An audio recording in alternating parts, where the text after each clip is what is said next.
तो last class में हमने देखा था क्या, कहाँ तक पढ़ चुके थे? कोलरास लॉ पढ़ रहे थे ना। उसका एप्लीकेशन पहला हम लोग क्या कर रहे थे? Determination of limiting conductance of weak electrolytes. कैसे पता करेंगे? स्ट्रॉन्ग इलेक्ट्रोलाइट की मदद से। तो अगर हमारे पास एक एग्जांपल ले लेते हैं, जैसे अगर हमारे पास दे दिया हुआ है मोलर कंडक्टेंस आपको पता करना है अमोनियम हाइड्रोक्साइड का, ये वैल्यू आपको पता करना है। और आपके पास क्या क्या दे दिया हुआ है वो देखो। मोलर कंडक्टेंस दे दिया हुआ आपके पास अमोनियम सल्फेट, अमोनियम फॉस्फेट कर देते हैं। अमोनियम हमारे पास फॉस्फेट का दे दिया हुआ है, वैल्यू x दे दिया हुआ है।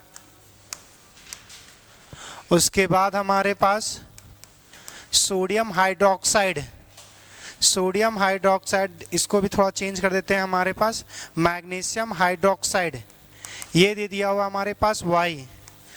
और मोलर कंडक्टेंस दे दिया हुआ हमारे पास मैग्नीशियम फॉस्फेट, ये हमारे पास यहाँ पे 3, ये 2, ये दे दिया हुआ z।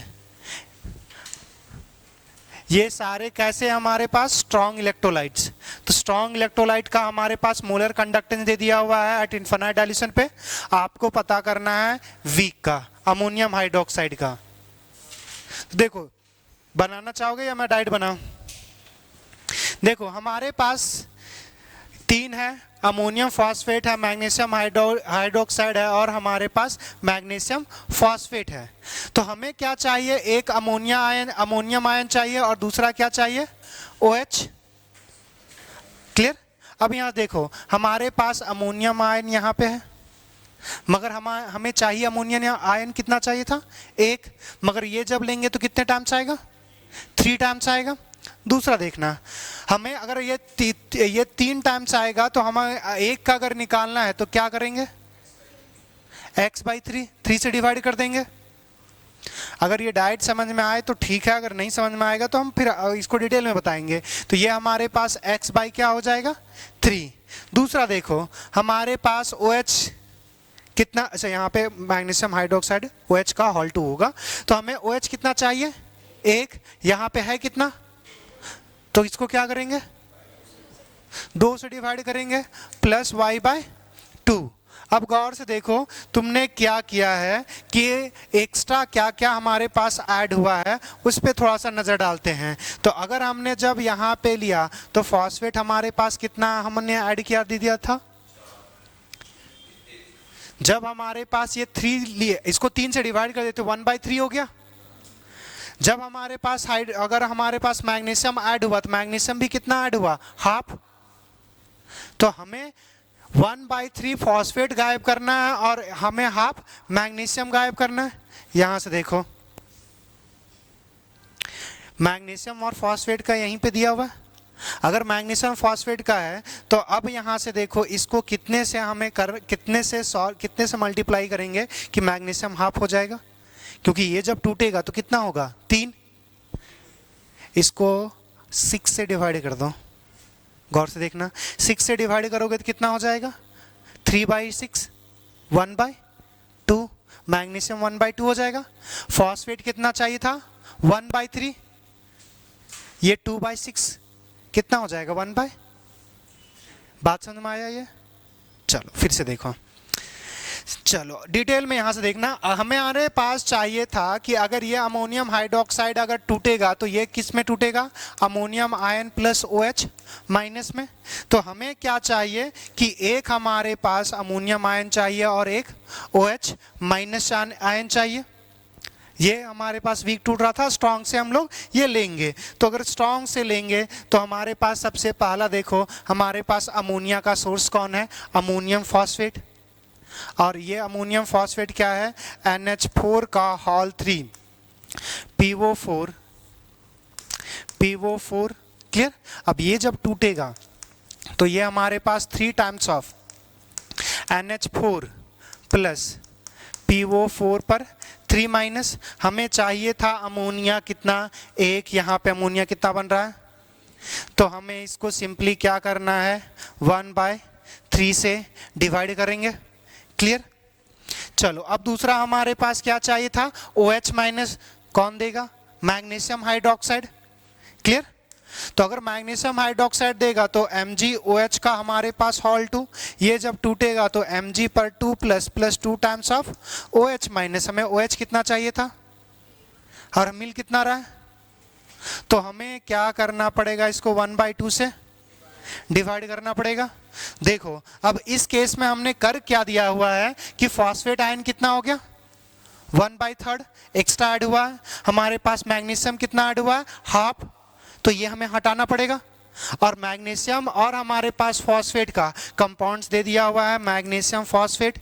अब यहां से हमारे पास मैग्नीशियम फॉस्फेट जब लिखोगे तो ये जब टूटेगा तो हमारे पास 3 टाइम्स ऑफ Mg 2 प्लस हमारे पास 2 टाइम्स ऑफ PO4 3 माइनस है। अब देखो हमें चाहिए कितना था मैग्नीशियम, हाफ, तो अगर इसको हाफ करना है तो सबसे पहले 3 से डिवाइड करो, खत्म, 1 आ जाएगा, फिर 2 से डिवाइड करोगे तो अगर तुमने 3 से डिवाइड कर दिया तो 1 हो गया। अब इसी चीज को अगर हाफ करना है तो फिर 2 से करोगे, तो इसी चीज को तो हम बोल रहे थे कि 1/6 से मल्टीप्लाई कर दो, तो 1/6 से मल्टीप्लाई करोगे कितना हो जाएगा मैग्नीशियम, हाफ 1 Mg/2, Mg/2 ही तो एक्स्ट्रा था हमारे पास। फॉस्फेट कितना ज्यादा था, देखो फॉस्फेट एक टूट, जब हमारे पास अमोनियम फॉस्फेट लेंगे तो एक निक बनेगा, मगर हमने इसको कितने से मल्टीप्लाई किया, 1/3, तो हमें भी यहाँ फॉस्फेट कितना चाहिए, 1/3। तो देखो अगर 6 से मल्टीप्लाई करोगे 2 3 जा 6, 1/3 आ जाएगा। तो हमारे पास जो Z होगा उसको कितने से मल्टीप्लाई करना पड़ जाएगा, 1/6 से। अब हमारे पास इसका कंडक्टेंस कितना है Z, अब ये एक्स्ट्रा था तो इसको क्या करना पड़ेगा, सब्सट्रैक्ट करना पड़ेगा। क्या बात समझ में आया? अब क्लियर? अरे हाँ या ना, मुंडी ना हिलाए, थोड़ा बोले, अच्छा लगता है। चलिए लिख लीजिए, जब रिप्लाई देते हो ना एक साथ तो मनोबल बढ़ता है, अगर इसी के लिए कर रहे होगे ना तो अच्छा नहीं लगता है।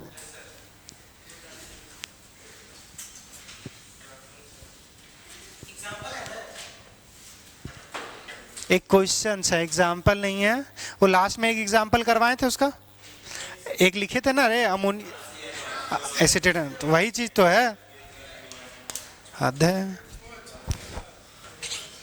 बहुत पढ़ रहे हैं, इतना पढ़ रहे हैं कि कुछ क्या पढ़ रहे हो पता ही नहीं चल रहा तुम लोगों को, है?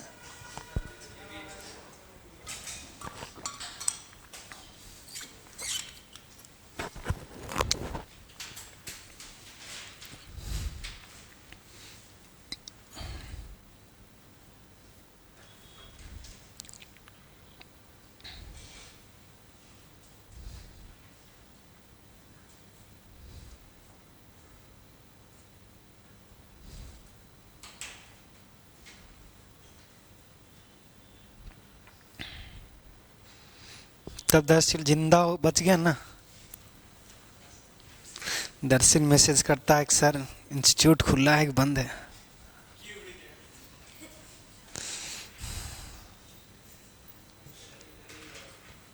जल्दी लिखोगे तो नेक्स्ट एक क्वेश्चन देंगे। अच्छा ये भेज, आज हमारे पास पेन ड्राइव है, स्लाइड चला जाएगा तो दूसरे क्वेश्चन पे चलेंगे ना।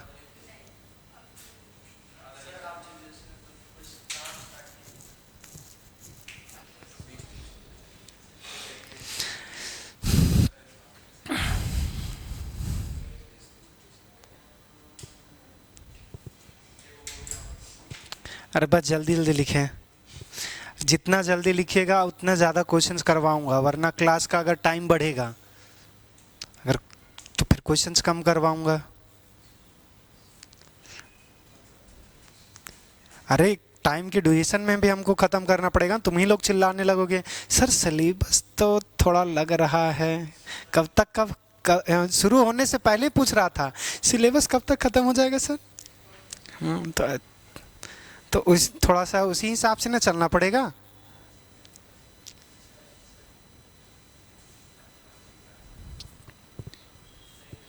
तो अगर आपको चाहिए अक्टूबर तक या अक्टूबर के आसपास तो उसी हिसाब से चलना पड़ेगा ना। अब जो भी पढ़ाए तो उसी ड्यूरेशन में अगर आपको चाहिए तो फिर उसी हिसाब से ना पढ़ाया जाएगा। हाँ, आराम से जल्दी जल्दी करें, जल्दी जल्दी करें।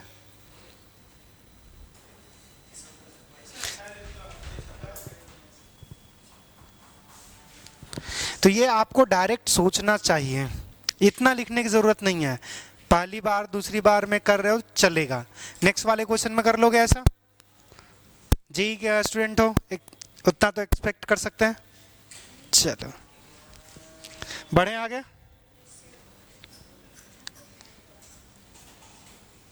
अच्छा ये कहाँ पे हम लोग पढ़ रही है यार, कोई बात नहीं यहीं पे चलते हैं। चलो एक क्वेश्चन नहीं, चलो क्वेश्चंस नहीं करेंगे। हमारे पास दूसरा एप्लीकेशन होगा हमारे पास डिग्री ऑफ आयोनाइजेशन। पहला था कि हम लोग निकाल सकते हैं वीक इलेक्ट्रोलाइट्स का molar conductance at infinite dilution पे, या लिमिटिंग कंडक्टेंस पता कर सकते हैं वीक इलेक्ट्रोलाइट का। अब हमारे पास दूसरा एप्लीकेशन है डिग्री ऑफ डिसोसिएशन, या डिग्री ऑफ आयोनाइजेशन बेहतर बोलेंगे, degree of ionisation. Degree of ionisation क्या होता था, कितने लोगों को याद है? डिग्री ऑफ आयोनाइजेशन क्या होता था?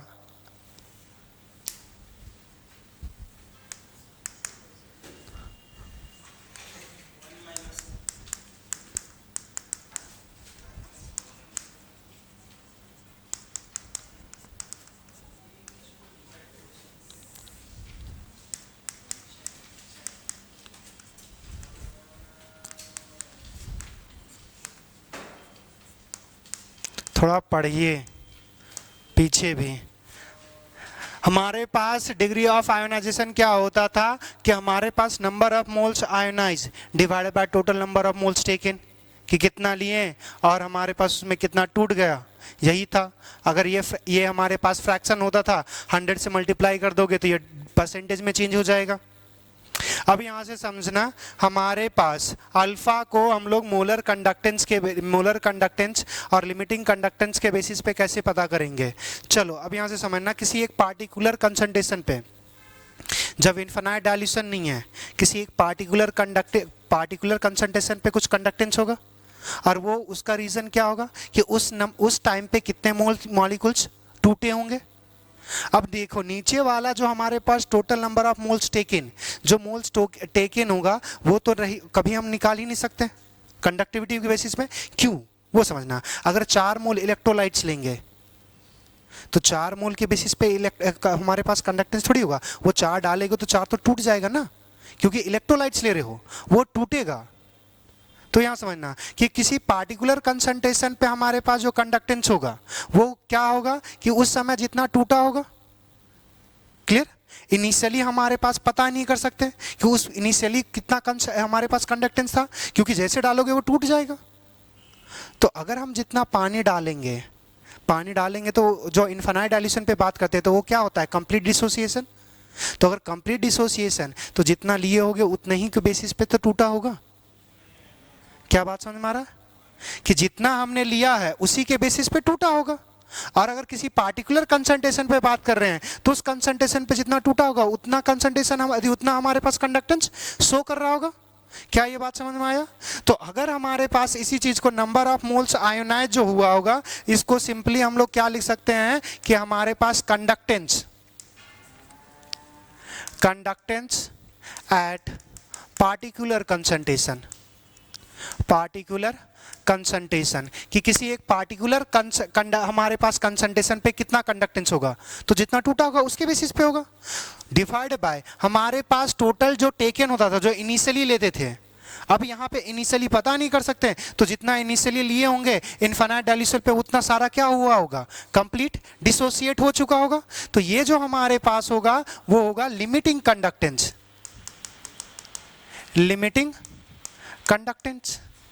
क्या बात समझ में आया?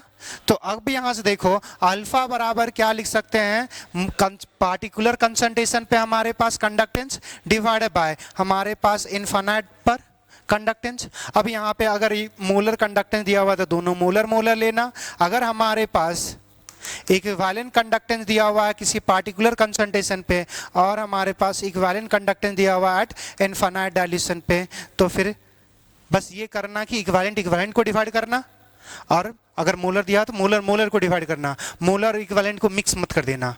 क्लियर? ये बात समझ में आ गया? अरे हाँ या ना? तो हमारे पास वेयर क्या दिया हुआ है, हमारे पास मोलर का ये लैम्डा हमारे पास इक्विवेलेंट है, ये दोनों क्या है हमारे पास मोलर और equivalent conductance eight particular concentration, कि किसी एक पार्टिकुलर कंसंट्रेशन पे कितना हमारे पास कंडक्टेंस होगा,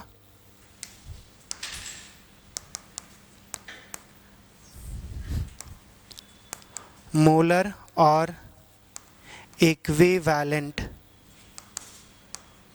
कंडक्टेंस एट पार्टिकुलर कंसंट्रेशन। और दूसरा हमारे पास मोलर लिखो या फिर इक्विवेलेंट, ये क्या हो जाएगा लिमिटिंग कंडक्टेंस। एम लिखा हुआ तो मोलर लिमिटिंग कंडक्टेंस हो गया, EQ लिखा हुआ तो इक्विवेलेंट लिमिटिंग कंडक्टेंस हो गया। चलिए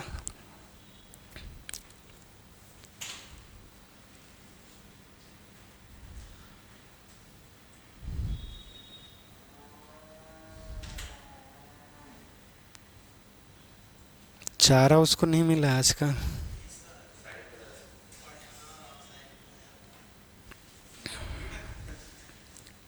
चलो कम से कम वो तो अपना काम कर रहा है, तुम लोग नहीं करता अपना काम। तो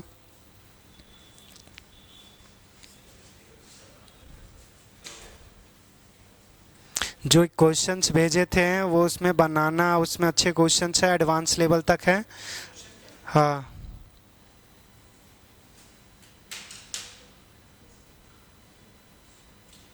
तो डिफ़िकल्टी लेवल थोड़ा सा हाई है, या फिर जो आपका थियोरिटिकल यदि आपका जो मॉड्यूल्स में भी एक्सरसाइज 2 के बेसिस पे जो दिया हुआ है वो वाला भी ट्राई कर सकते हो।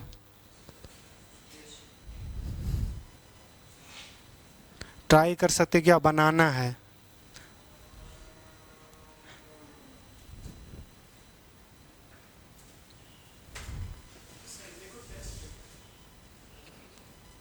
ऐसा तो हमको नहीं पता। लिख लिए?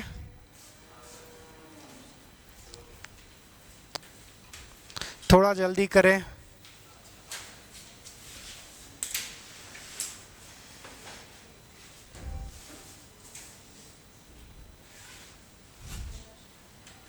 बढ़े आगे। चलो आप नेक्स्ट देखेंगे हमारे पास sparingly soluble salt. Sparingly soluble salt क्या होता है? हाँ स्प्रैंगली सॉल्युबल सॉल्ट, उसमें आपको मैंने आयनिक इक्विलिब्रियम में सॉल्युबिलिटी एंड सॉल्युबिलिटी प्रोडक्ट पढ़ाया था। हाँ तो यही सब बड़ा बुरा लगता है, अगर मैंने पढ़ाया हुआ है और मैं ही पूछ रहा हूँ तो कम से कम जवाब देते। मैंने बोला था इस चैप्टर के स्टार्टिंग में रेडॉक्स और आपके पास आयनिक इक्विलिब्रियम, थोड़ा पढ़ के रखिए क्या होता है हमारे पास स्प्रैंगली सॉल्युबल सॉल्ट।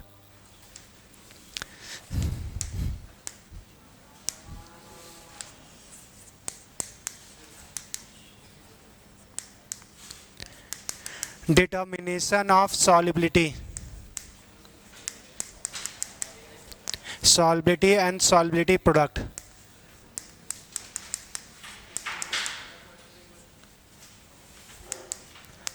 थोड़ा को पढ़िए।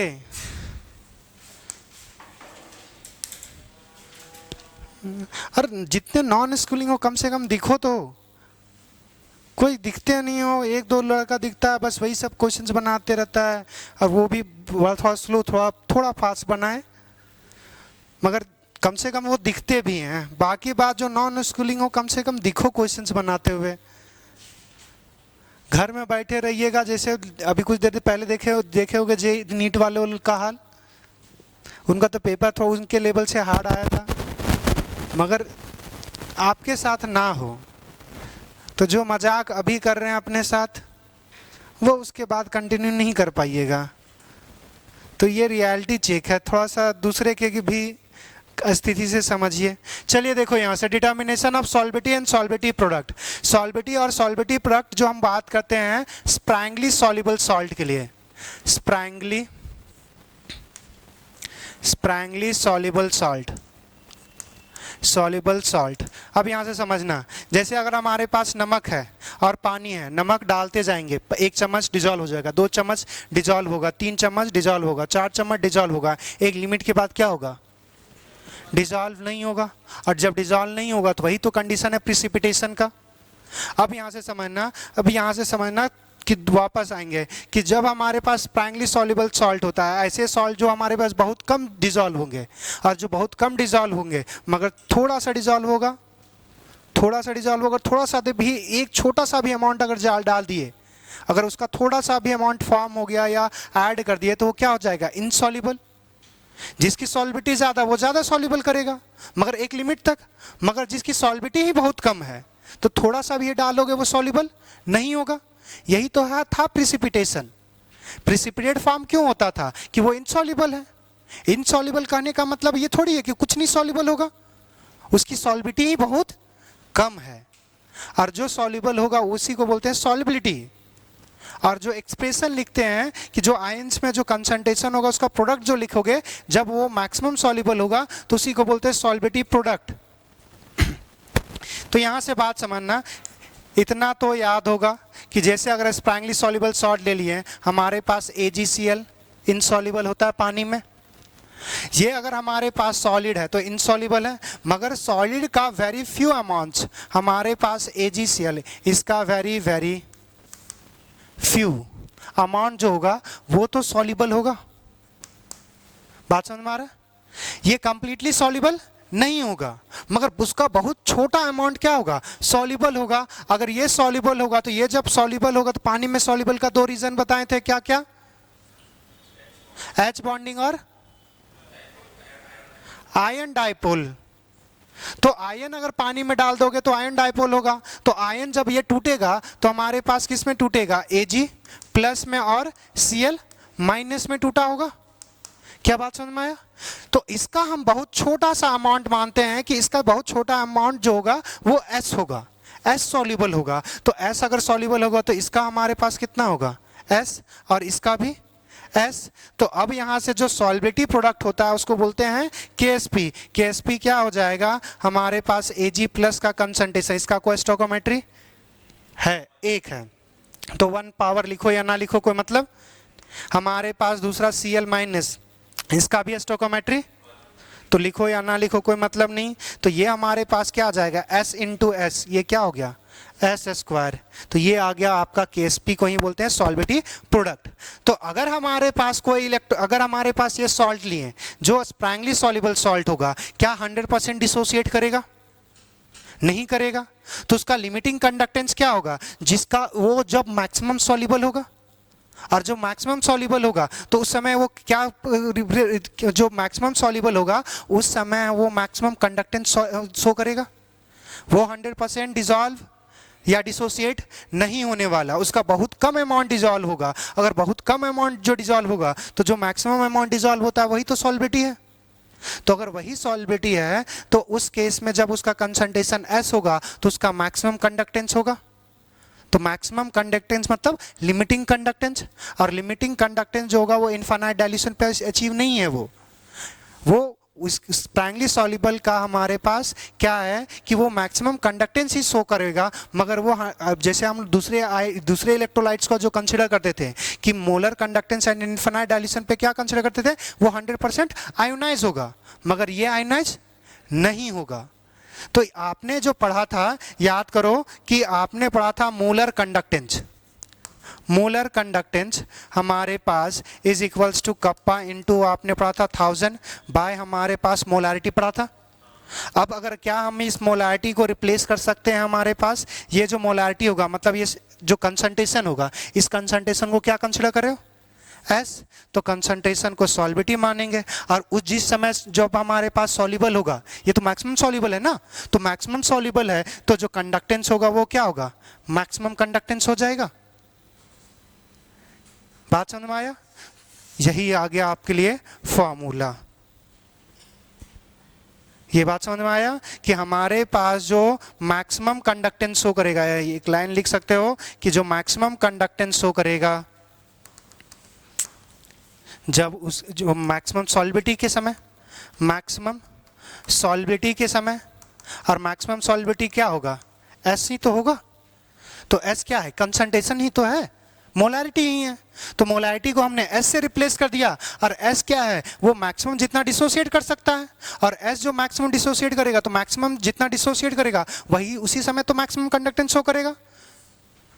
तो मोलर कंडक्टेंस को हमने लिमिटिंग कंडक्टेंस लिख दिया। ये याद रखना कि इस केस में लिमिटिंग कंडक्टेंस जो है, या फिर इनफाइनाइट डाइल्यूशन पे जो कंडक्टेंस है स्प्रैंगली सॉल्युबल सॉल्ट का, वो 100% डिसोसिएट नहीं हुआ है, वो हो ही नहीं सकता, कभी भी नहीं हो सकता। क्लियर? ये बात समझ में आ गया? लिखो जल्दी, बस लिख लिए? बहुत अच्छा, ऐसे ही बालक तो चाहिए, मगर बालक क्वेश्चंस भी बनाने चाहिए। तो इतना डॉट डॉट नहीं हुआ एक भी?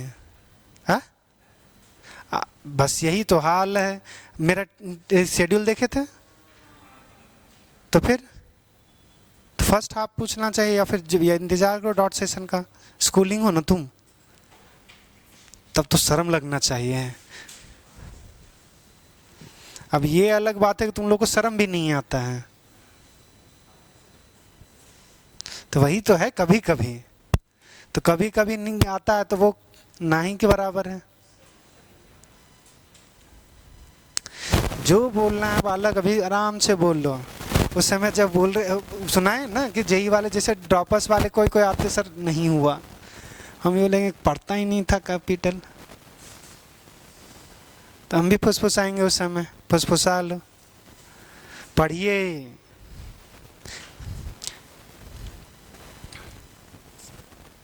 प्रत्युष बाबू सब बढ़िया? टाइम से काहे नहीं आते हैं? चल जाम, 5 मिनट पहले नहीं निकल सकता है। सिंपल सबका साइकोलॉजी होता है कि अगर 3:30 से क्लास है तो हमने 10 मिनट का शेड्यूल रखा हुआ है, अगर हम उससे पहले भी तैयार हो चुके नहीं निकलेंगे, ये कसम खा के बैठे हुए हैं। हाँ?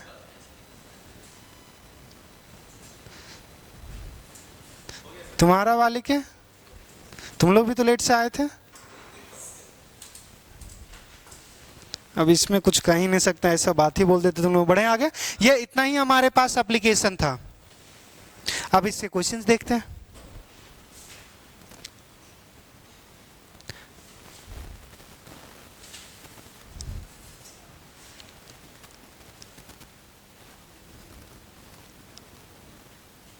ये क्वेश्चंस किए थे, ionic conductance of aluminium sulphate न कर चुके हैं ये क्वेश्चंस। हमारे पास conductivity of saturated solution of इतना दिया हुआ है, लिमिटिंग कंडक्टेंस इतना दे दिया हुआ, फाइंड द सॉल्वेंट। हाँ, ये क्वेश्चंस आ गया। देखो ये क्वेश्चंस तो बनाओ, जिसको अब एक भी क्वेश्चन कम से कम बनाए, तुम लोग ऐसा बनाओ जिसको अगर क्वेश्चन समझ में आ गया है, कॉन्सेप्ट समझ में आ गया, बनाओ। जिनको नहीं समझ में आया वो देखे थोड़ा सा। क्या दिया हुआ है, the conductivity of saturated solution of AgBr is. तो ये क्या हुआ है, सैचुरेटेड सॉल्यूशन। सैचुरेटेड सॉल्यूशन मतलब मैक्सिमम सॉल्युबिलिटी। तो मैक्सिमम सॉल्युबिलिटी मतलब जो कंडक्टेंस दिया हुआ है वो कुछ नहीं दिया हुआ है, molar conductance at infinite dilution पे दिया हुआ है। ये बात समझ में आया? और सॉरी, ये कंडक्टिविटी लिखा हुआ है, सॉरी कप्पा का वैल्यू दिया हुआ है, कंडक्टिविटी लिखा हुआ, कप्पा का वैल्यू आ गया। अब हमारे पास दूसरा दिया हुआ है लिमिटिंग कंडक्टेंस लिखा हुआ है। लिमिटिंग कंडक्टेंस हमारे पास AgBr का दे दिया हुआ, Ag और Br का। तो सिंपली अगर हमारे पास मोलर कंडक्टेंस दे दिया हुआ है तो मोलर कंडक्टेंस को क्या करते थे, जितने वो उसका कॉफिशिएंट में टूटता था उससे मल्टीप्लाई करके ऐड करते थे। तो अगर AgBr है तो उसका दोनों का तो स्टोइकोमेट्री क्या हो जाएगा, सेम सेम। तो अगर हम यहाँ से डायरेक्ट लिखना चाहेंगे, हमारे पास लिमिटिंग कंडक्टेंस ऑफ AgBr, ये क्या हो जाएगा, limiting conductance of Ag plus हमारे पास limiting conductance of Br minus Ag का कितना दिया हुआ है 60, Br का कितना दिया हुआ है 78, 8 6 और 7 13, 138 आ जाएगा साइमन सेंटीमीटर स्क्वायर पर मोल। तब यहाँ से देखो हमारे पास S बराबर क्या आ जाएगा, कप्पा इंटू 1000 बाय मोलैरिटी।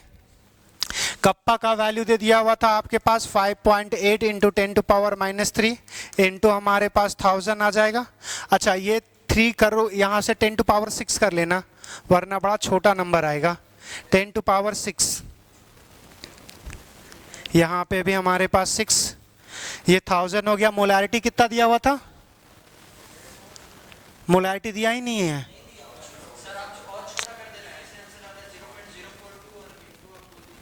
सॉल्बिलिटी बहुत कम आना चाहिए, वो 10 टू पावर जो आएगा AgBr का वो -10 में आना चाहिए।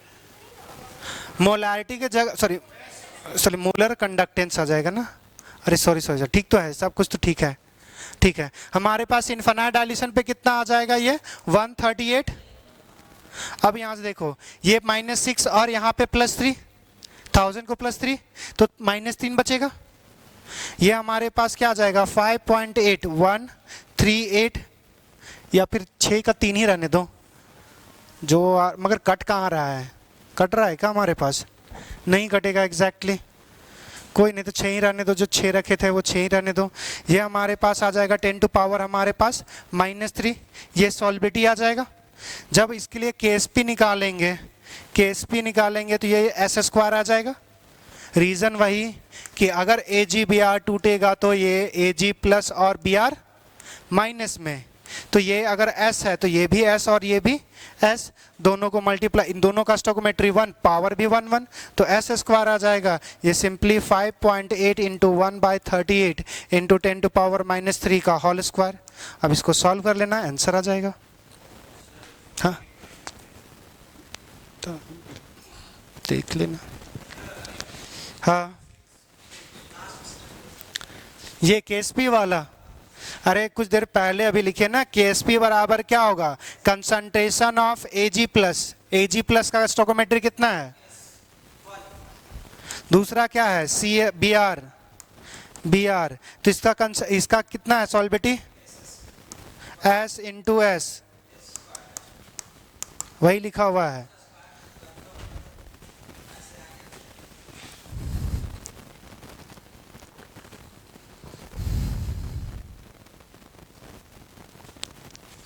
चलिए जो लोग लिख लिए हैं ठीक है, नहीं लिख लिए हैं लिखते रहिएगा घर में। आगे क्वेश्चन देखिए,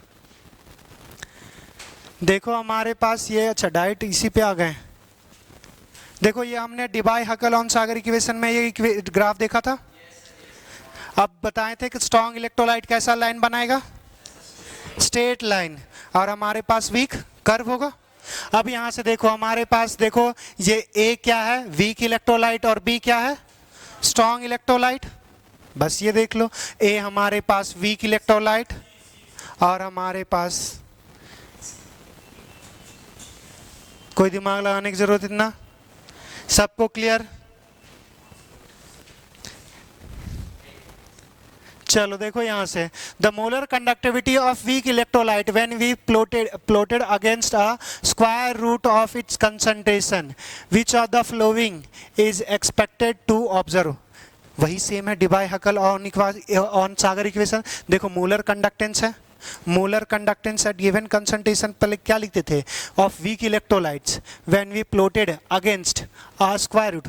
यहाँ से देखो यही चीज जो हम लोग पढ़ते थे, molar conductance is equals to molar conductance at infinite dilution B/√C। ये स्ट्रॉन्ग इलेक्ट्रोलाइट के लिए अप्लीकेबल था।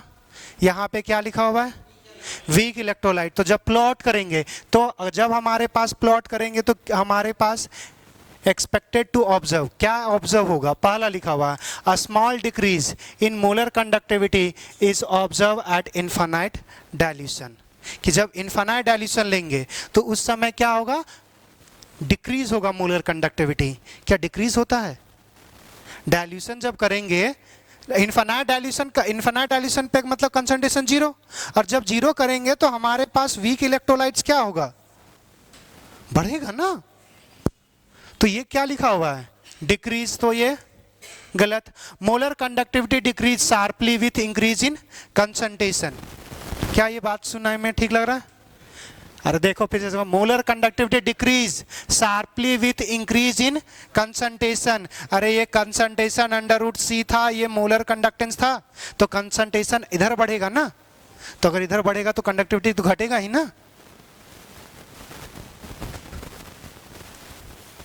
दूसरा, a small increase in molar conductivity observe eight infinite.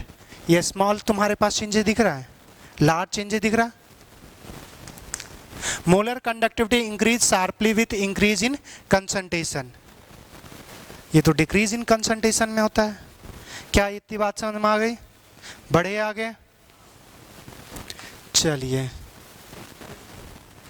अब हमारे पास क्या दिया हुआ, given below the plot of molar conductivity versus under root concentration है for KC in aqueous solution.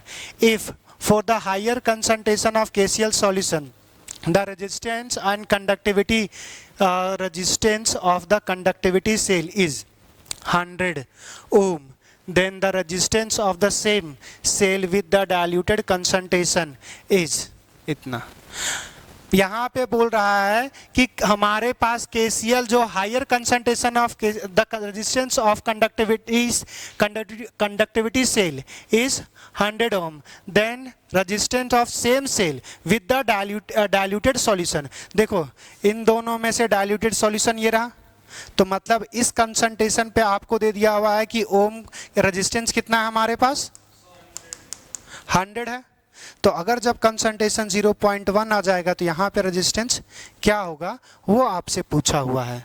क्या बात समझ में आया? अरे हाँ या ना? चलो तो अब इसको कैसे बनाएंगे वो थोड़ा सा देखना। अब हमारे पास क्या क्या दे दिया हुआ है, देखो तो हमारे पास मोलर कंडक्टिविटी दे दिया हुआ है।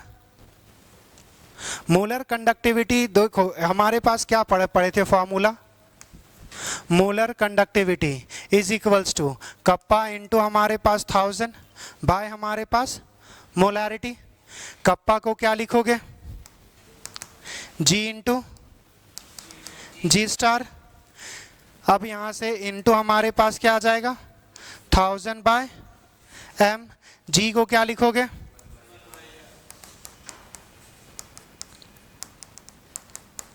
अब देखो यहाँ से घर में बनाना क्या दिया हुआ हमारे पास, देखो 1/r का वैल्यू, r का वैल्यू दे दिया हुआ, जी स्टार का वैल्यू नहीं मालूम, 1000 तो 1000 है, मोलारिटी दे दिया हुआ है 0.15। अच्छा ये अंडर रूट का वैल्यू तो स्क्वायर कर लोगे, क्योंकि अंडर रूट कंसंट्रेशन का वैल्यू है 0.15, कंसंट्रेशन निकल जाएगा। क्या उस कंसंट्रेशन पे हमारे पास मोलर कंडक्टेंस नहीं दिया हुआ है, तो पहले बार में जी स्टार निकलेगा। अब इसी की इक्वेशन में दूसरी बार पुट करोगे, क्योंकि सेम ही सेल में भरा जा रहा है, बस क्या है डाइल्यूटेड वर्जन है, तो डाइल्यूटेड वर्जन पे कंसंट्रेशन फिर से दे दिया हुआ है 0.1। जी स्टार पहले से मालूम कर लिया है, 1/r ही मालूम करना है, तो r मालूम करना है, मोलर कंडक्टेंस दे दिया हुआ 150।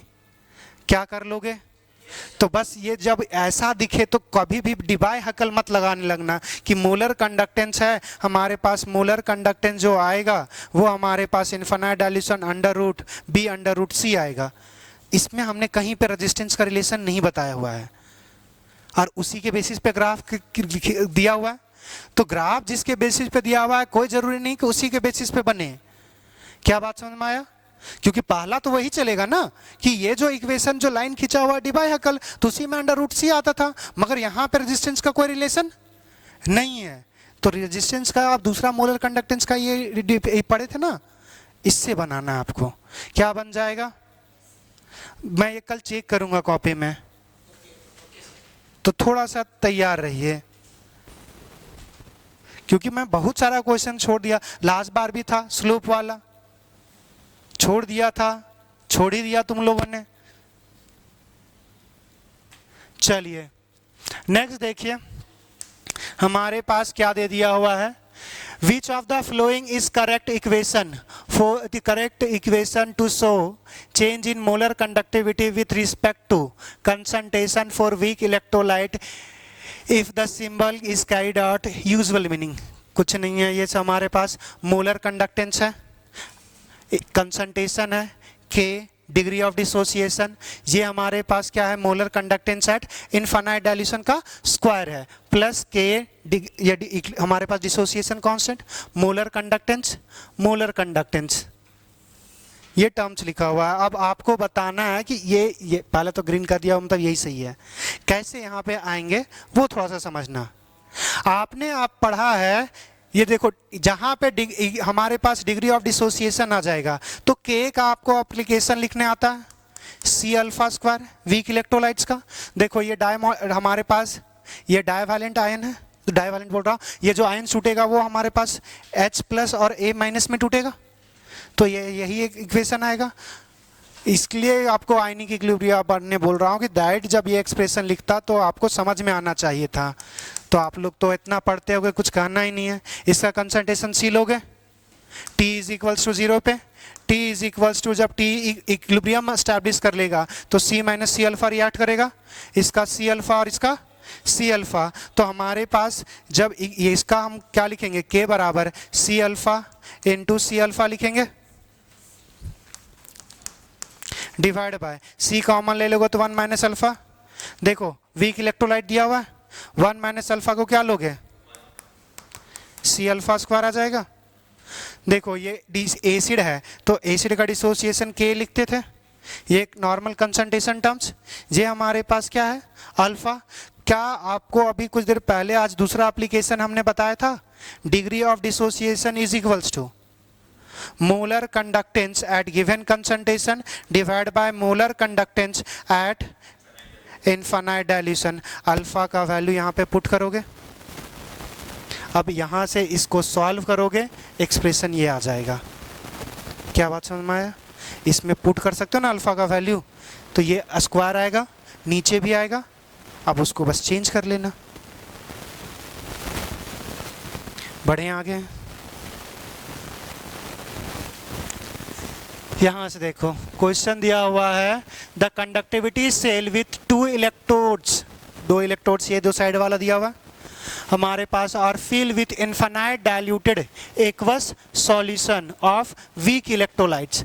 वीक इलेक्ट्रोलाइट भर रहे हैं मगर वो क्या है, इनफाइनाइट डाइल्यूटेड है, मतलब वो कंप्लीट डिसोसिएशन हो चुका है। इफ वॉल्यूम इज डबल, अगर हम वॉल्यूम डबल कर देंगे by adding more water at constant temperature, कि जो हमने इलेक्ट्रोलाइट्स भरा उसमें हम क्या कर रहे हैं कि वॉल्यूम डबल कर रहे हैं। डबल कैसे कर रहे हैं, पानी को ऐड कर रहे हैं, तो हमारे पास molar conductivity of the cell क्या होगा, मोलर कंडक्टिविटी ऑफ सेल क्या होगा, वीक इलेक्ट्रोलाइट है और पहले से कैसा भरा जा रहा है,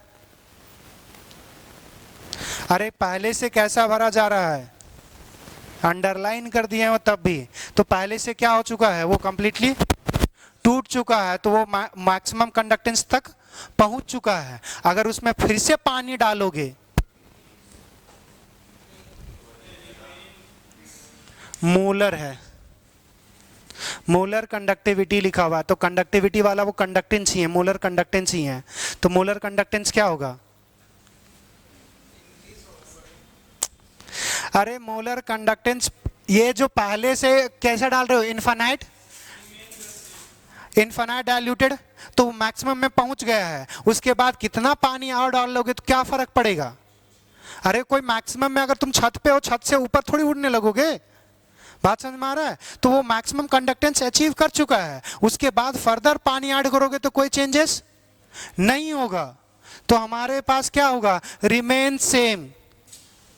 क्या बात समझ में आया, तो कोई दूसरा ये मत फॉर्मूला लगा देना, molar conductance is equals to kappa into हमारे पास 1000 बाय हमारे पास मोलारिटी, या फिर ये चीज कि हमारे पास molar conductance is equals to हमारे पास कप्पा इनटू वॉल्यूम, वो मत कर देना।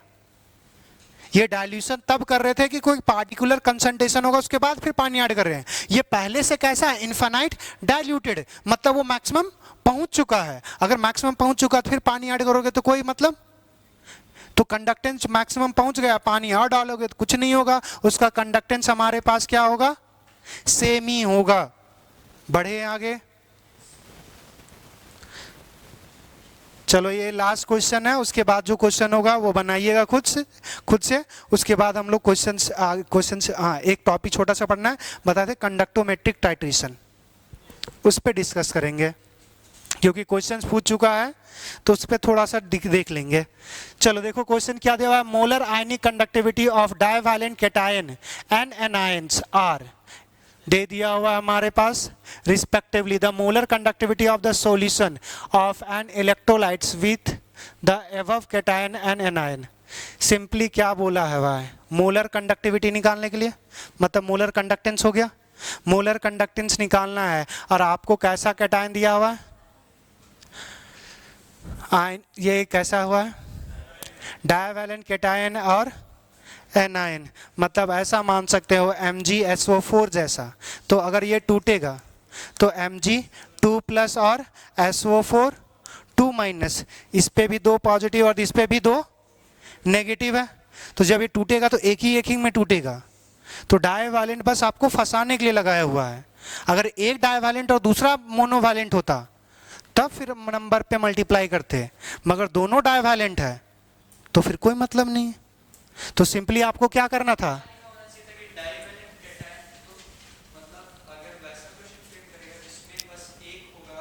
तो ऐसा लिखा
तो ये ऐसा कंपोजिशन बनाना और उसके बेसिस पे मोलर कंडक्टेंस अगर निकालना है तो फिर वो स्टोइकोमेट्री इंपॉर्टेंट होगा। तो इसमें सिंपली आपको क्या करना था, 57 और 73 को ऐड करना था, तो 7 3 10 और हमारे पास 8 और 5। क्या बात समझ में आ गया? बढ़े अब आगे। चलिए 2 ही क्वेश्चन था, कुछ नहीं, 2 क्वेश्चन आप घर से कीजिएगा। नेक्स्ट देखिएगा, आपके पास पढ़ना है कंडक्टोमेट्रिक टाइट्रेशन।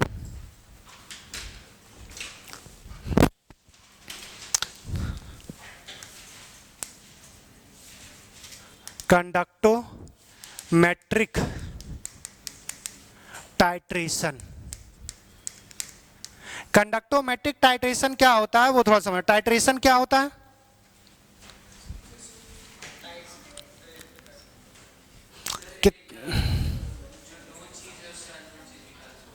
नोन स्ट्रेंथ या कंसंट्रेशन पता करते हैं with the help of known standard solution. हमने ये भी सिंपली बताया था कि किसी नोन होगा उससे हम लोग पता करेंगे अननोन का नाम। तो हम पकड़ रहे हैं, बाकी लोग तो नहीं बोल रहे हैं ना। तो हम लोग टाइट्रेशन क्या है कि हमारे पास किसी का एक का कंसंट्रेशन मालूम होगा, दूसरे का कंसंट्रेशन मालूम करते हैं। जो मालूम होना चाहिए उसका स्टैंडर्ड सॉल्यूशन होना चाहिए। स्टैंडर्ड का मतलब क्या होगा? स्टैंडर्ड सॉल्यूशन समय के साथ क्या चेंज नहीं हो, कंसंट्रेशन चेंज ना हो। क्लियर? अब यहां से समझना कि जो कंडक्टोमेट्रिक टाइट्रेशन होगा उसमें अगर आपको याद हो कि टाइट्रेशन अगर आपको बताया था आयनिक इक्विलिब्रियम में, तो हमने बताया था कि हमारे पास स्ट्रॉन्ग एसिड और स्ट्रॉन्ग बेस का टाइट्रेशन कर सकते हैं, स्ट्रॉन्ग एसिड वीक बेस का कर सकते हैं, वीक एसिड और वीक बेस का कर सकते हैं, सॉरी वीक एसिड और स्ट्रॉन्ग बेस का कर सकते हैं, वीक एसिड और वीक बेस का नहीं कर पाते। क्यों? वीक एसिड और वीक बेस का नहीं कर पाते हैं, क्यों? क्योंकि हमारे पास एक टर्म्स पढ़े थे इंडिकेटर। इंडिकेटर क्या होता था? बोलो सदागर, इंडिकेटर क्या होता था? कहाँ पढ़ रहे हो आजकल, कहाँ हो? तो ऐसा ना हो कि अंत में हम भी बोले पता नहीं। हम रिमाइंडर इसलिए बीच बीच में देते रहते हैं ताकि थोड़ा सा सजग हो जाओ। लास्ट में बोलेंगे तो क्या मतलब उस चीज़ का, उस समय तुमको हम दिलासा ही दे पाएंगे। पढ़िए थोड़ा सा। हमारे पास इंडिकेटर क्या होता था? Indicator is a weak acid. अगर हमारे पास स्ट्रॉन्ग जो एसिड बेस टाइट्रेशन कर रहे हैं तो इंडिकेटर क्या होता था? एक वीक एसिड वीक बेस होता था। और अगर कोई भी हम टाइट्रेशन करा रहे हैं उसमें इंडिकेटर क्या होता है कि इंडिकेटर एक केमिकल सॉल्यूशन होगा, वो कलर चेंज करेगा, कलर चेंज करके बताएगा कि टाइट्रेशन हमारे पास कंप्लीट हो चुका है। तो जब एसिड बेस टाइट्रेशन करवाते हैं तो उसमें वीक एसिड और वीक बेस लेते हैं और उसका हमारे पास एसिड मीडियम में अलग कलर होता है और बेसिक मीडियम में अलग कलर होता है। वहां पे याद होगा फेनोल्फथालीन मिथाइल ऑरेंज बताए थे। मगर जब वीक एसिड और वीक बेस का करते हैं तो जिस समय वो कलर चेंज करने का ड्यूरेशन होना चाहिए, जो पीएच रेंज होना चाहिए, वो रेंज बहुत छोटा होता है। जब स्ट्रॉन्ग एसिड और स्ट्रॉन्ग बेस का करते हैं तो कलर चेंज होने के लिए हमारे पास जो रेंज होता है वो 4 से 11 के बीच, कि ऐसा इंडिकेटर जो 4 से 11 के बीच कलर चेंज कर दे, वो सब सूटेबल। जब स्ट्रॉन्ग एसिड और वीक बेस लेते हैं तो 4 से हमारे पास 6 के बीच जो कलर चेंज कर दे। जब हमारे पास वीक एसिड और स्ट्रॉन्ग बेस लेते हैं तो वो जो हमारे पास 6 से 11 के बीच चेंज कर दे या 6 से 12 के बीच चेंज कर दे, वो हमारे पास वो इंडिकेटर सूटेबल होता है। मगर जब वीक एसिड और वीक बेस की बात करते हैं तो वो रेंज बहुत छोटा हो जाता है और उस रेंज में कोई भी इंडिकेटर सूटेबल होता ही नहीं है, तो वीक एसिड और वीक बेस का टाइट्रेशन करवा ही नहीं पाते हैं। मगर अब यहाँ पे हम लोग जो पढ़ने वाले हैं वो कंडक्टोमेट्रिक टाइट्रेशन है। अब जो कलर चेंज होता था वो आफ्टर कंप्लीशन ऑफ रिएक्शंस होता था, कि रिएक्शंस कंप्लीट हो चुका, 1-2 ड्रॉप गिरेगा उसके बाद कलर देखने को मिलेगा, तो हमेशा एरर देता था। अब जो कंडक्टोमेट्रिक टाइट्रेशन है उसमें हमारे पास ऐसा कुछ एरर नहीं है। उसमें याद करो कि एक ड्रॉप हम लोग गिराते थे और कंटिन्यूअसली सेक करते थे। अब इसमें ऐसा कोई झंझट ही नहीं है कि ड्रॉप वाइज गिराना है। बस आपको ये नोटिस करना है कि कंसंट्रेशन क्या है हमारे पास या वॉल्यूम क्या है और उस वॉल्यूम पे कंडक्टेंस क्या है, तो उसको उसमें आपको कोई दिमाग नहीं लगाना है कि कंसंट्रेशन कितना होगा या वॉल्यूम कितना ऐड कर दिए। आपको वहाँ पे वोल्ट मीटर में आपको सिग्नल दिखा देगा कि वोल्टेज कितना है या कंडक्टेंस कितना है। तो अब यहाँ से समझना कि जितना ज़्यादा हमारे पास आयन होगा उतना ज़्यादा क्या होगा? कंडक्टेंस। ये बात तो समझ में आता है? जितना ज्यादा हमारे पास आयन उतना ज्यादा कंडक्टेंस और जितना कम आयन्स उतना हमारे पास कम कंडक्टेंस। चलिए, तो सबसे पहला जो हम लोग देखने वाले हैं कंडक्टोमेट्रिक टाइट्रेशन में हमारे पास strong acid plus strong base, strong base. और यहाँ पे जो हमारे पास एक्स एक्सिस में जो होगा वो कंडक्टेंस होगा, कंडक्टेंस होगा कि कितना कंडक्ट कर रहा है। दूसरा इस केस में हमारे पास सब के केस में क्या होगा? Volume of base. अब बेस आप कैसा ले रहे हैं उससे आपको मतलब रखना है। यहाँ पे भी हमारे पास क्या होगा? कंडक्टेंस। तो ऐसा लिख देते कंडक्टेंस, और यहाँ पे हमारे पास जो होगा वो वॉल्यूम ऑफ बेस। बेस को ब्यूरेट से डाल रहे हैं, जो बड़ा सा ट्यूब रहता था उससे में हम बेस रख रहे हैं। यहाँ पे हमारे पास वॉल्यूम ऑफ बेस और यहाँ पे भी कंडक्टेंस। अब देखो, जब हमारे पास स्ट्रॉन्ग एसिड और स्ट्रॉन्ग बेस लेंगे तो स्ट्रॉन्ग एसिड और स्ट्रॉन्ग बेस कैसे हैं? Strong electrolytes. तो अगर स्ट्रॉन्ग एसिड, जैसे कोई एक स्ट्रॉन्ग एसिड का एग्जांपल बताना। HCl, अगर HCl लेंगे तो HCl कंप्लीटली आयनाइज होगा H प्लस और Cl माइनस में। एक स्ट्रॉन्ग बेस बताना, NaOH, Na प्लस में होगा और OH माइनस में। जब ये रिएक्शंस करेगा, जब हमारे पास ये रिएक्शंस करेगा तो क्या बनाएगा हमारे पास? NaCl, NaCl स्ट्रॉन्ग इलेक्ट्रोलाइट या वीक इलेक्ट्रोलाइट? Strong electrolyte. तो ये Na प्लस और Cl माइनस में लिख दे, कोई प्रॉब्लम? दूसरा हमारे पास क्या बनेगा? H2O बनेगा। वो स्ट्रॉन्ग इलेक्ट्रोलाइट या वीक इलेक्ट्रोलाइट? पानी स्ट्रॉन्ग इलेक्ट्रोलाइट या वीक इलेक्ट्रोलाइट? पानी इलेक्ट्रिसिटी कंडक्ट करता है या नहीं करता? अरे करता है या नहीं करता? थप्पड़ मारेंगे सबको साला। कुछ देर पहले बताए हैं और हक देते हो तुरंत। डिस्टिल वाटर कभी भी इलेक्ट्रिसिटी कंडक्ट नहीं करता। मिनरल वाटर या टैप वाटर जो होगा वो इलेक्ट्रिसिटी कंडक्ट करेगा, क्योंकि उसमें मिनरल्स ऐड कर दिए हो। पानी जो पी रहे हो ना, वो मिनरल्स वाटर है, उसमें मिनरल पहले से है। जो बैटरी में डालते हो पानी वो डिस्टिल वाटर है, तो उसमें सिर्फ H2O है, और H2O बहुत कम आयोनाइज होता है, बता चुके थे। H प्लस का कंसंट्रेशन 25 डिग्री सेल्सियस पे 10⁻⁷ होता है, मतलब नेग्लिजिबल। ये हमारे पास H2O। यहां से देखो नंबर ऑफ आयन रिएक्टेंट में क्या थे? ज्यादा। प्रोडक्ट में क्या हो रहे हैं? कम। तो यहां पे क्या होता है कि अगर हमारे पास कोई भी कंडक्टेंस होगा तो इनिशियली क्या होगा? घटेगा, क्योंकि हमारे पास नंबर ऑफ आयंस क्या हो रहे हैं? घट रहे हैं। मगर हम लोग वॉल्यूम ऑफ बेस जो है वो कंटिन्यूअसली ऐड कर रहे होंगे ना। तो ये कब तक घटेगा? जब तक हमारे पास HCl होगा। और फिर ये कैसे बढ़ने लगेगा? और बढ़ेगा कब? जब हमारे पास ये HCl खत्म हो जाएगा। तो बेस डालोगे, तो जितना बेस डालोगे वो तो कंप्लीटली टूटेगा ना। तो जितना जितना ऐड करते जाओगे, 1 मोल डाले तो 1 मोल हमारे पास डिसोसिएट करेगा, 2 मोल डाले 2 मोल डिसोसिएट करेगा। कि जैसे जैसे वो ड्रॉप, तुम तो ड्रॉप तो खोल दिए हो ना, वो टप टप गिर रहा है। तो जितना ज्यादा वो गिरेगा उतना ज्यादा क्या होगा? आयंस के नंबर। मगर जब हमारे पास इन दोनों में रिएक्शंस पॉसिबल हो, तब तो नंबर ऑफ आयंस क्या हो रहे थे? घट रहे थे। अब यहां से देखो, इसमें कोई कलर चेंज के मतलब ही नहीं। यहां पे ये जो पॉइंट्स आया वो क्या हो गया? Equivalent point. इस पॉइंट पे, इस वॉल्यूम पे क्या आ जाएगा?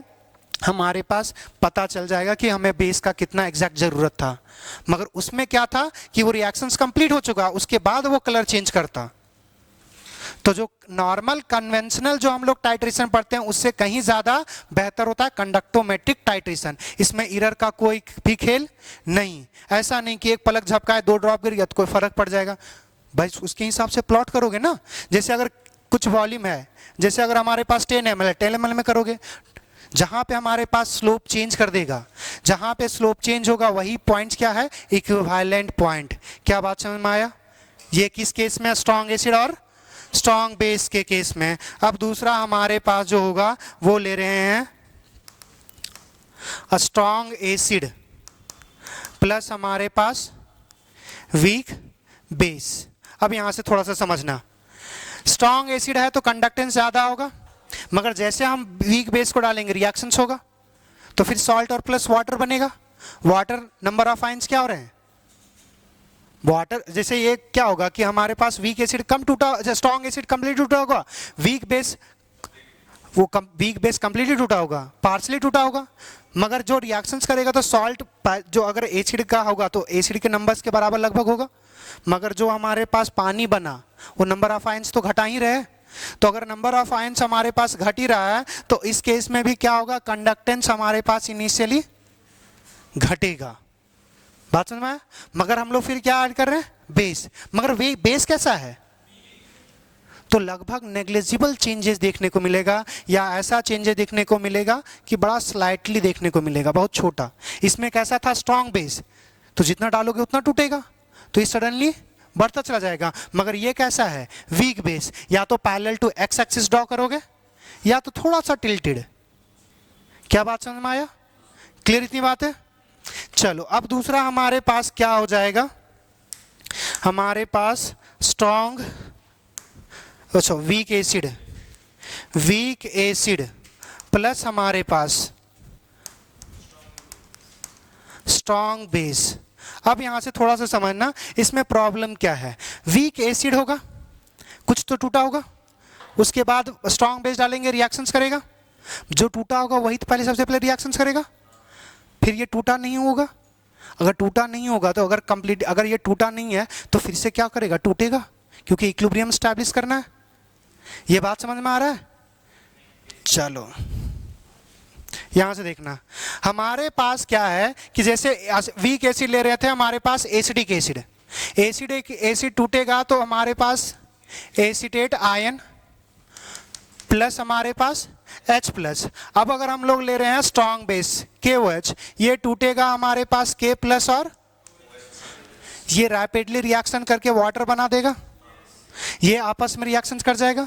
मगर ये इनिशियली कम डिसोसिएट हुआ होगा, तो ये जितना टूटा होगा उतना कम पहले रिएक्शंस हो गया। जैसे ये खत्म होगा फिर से ये टूटना चाहेगा, क्योंकि प्रोडक्ट में तो कुछ बचा ही नहीं है। तो अगर बचा ही नहीं तो फिर से क्या होगा, ये टूटेगा। क्या ये बात समझ रहा? तो पहले अब यहां से देखो, क्या हमारे पास ये न्यूट्रलाइजेशन की वजह से इसका डिग्री ऑफ डिसोसिएशन क्या हो रहा है, बढ़ रहा है। पहले बात समझना, पहले क्या होगा, जो टूटा होगा वो कंज्यूम होगा, तो आयंस के नंबर घटे तो पहले कंडक्टेंस घटेगा, मगर ये बहुत कम टूटा होगा। तो जैसे ये जो कंज्यूम हो गया उसके बाद क्या हुआ होगा, फिर से टूटा होगा। अगर कोई चीज डिसोसिएट ज्यादा होगा तो कंडक्टेंस को क्या करेगा, बढ़ाएगा। ये बात समझ में आ रहा है?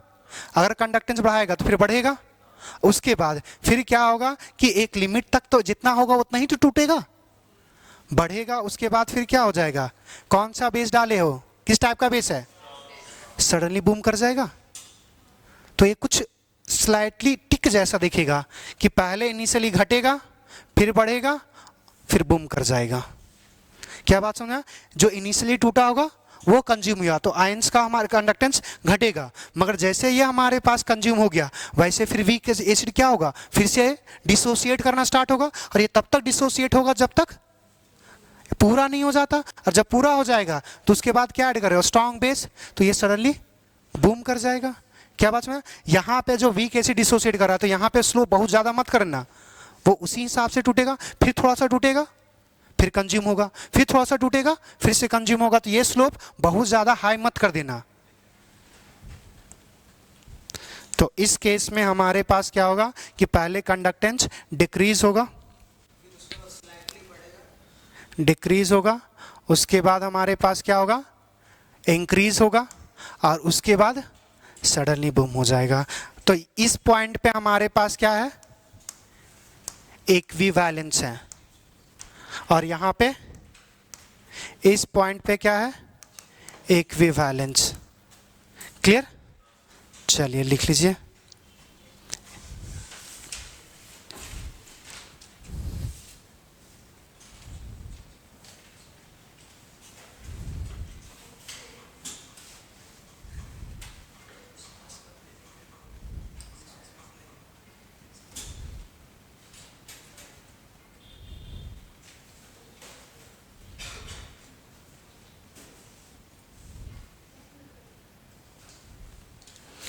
अच्छा, एक और तो बच गया ना, वीक एसिड और weak base acid, weak acid और वीक बेस, इसको ए यहीं पे खत्म कर देते हैं ना।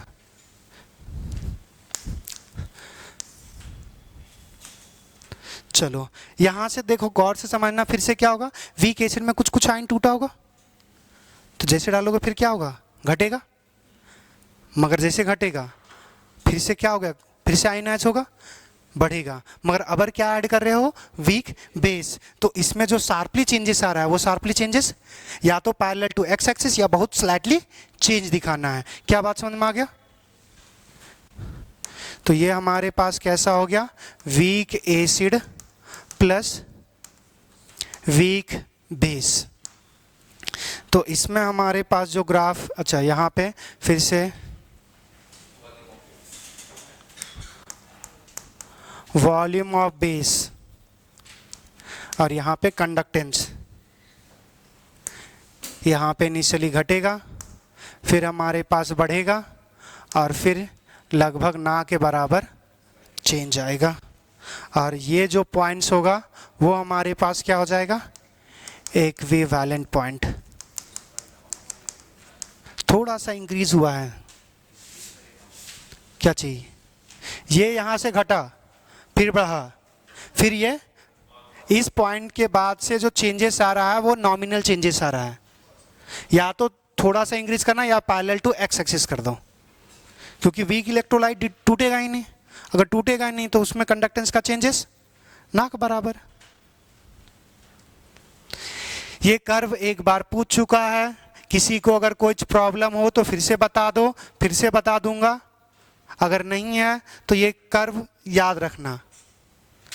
फिर से बोल रहा हूँ, स्ट्रॉन्ग इलेक्ट्रोलाइट और स्ट्रॉन्ग एसिड और स्ट्रॉन्ग बेस होगा तो हमारे पास नंबर ऑफ आयंस क्या होंगे, घट रहे हैं, क्योंकि पानी बन रहा है वो आयनाइज नहीं होगा।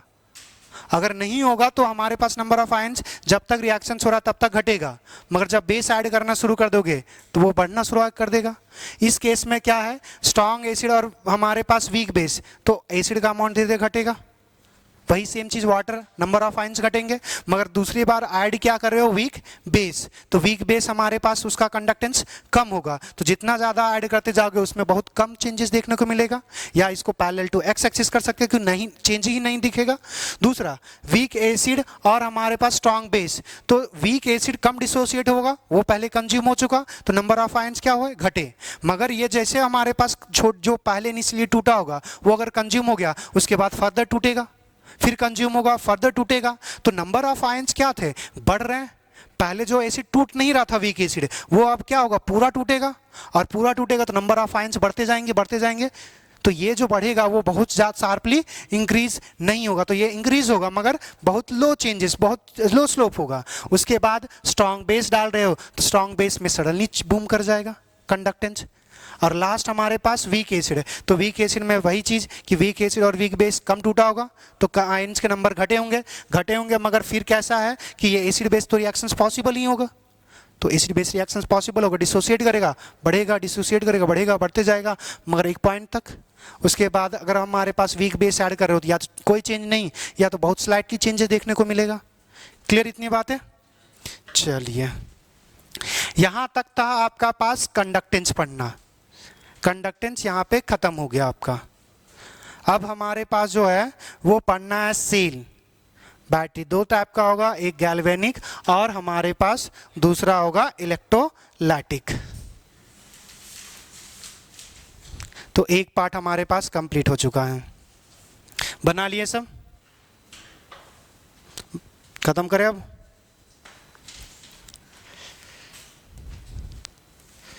कौन सा क्लास है ये आज?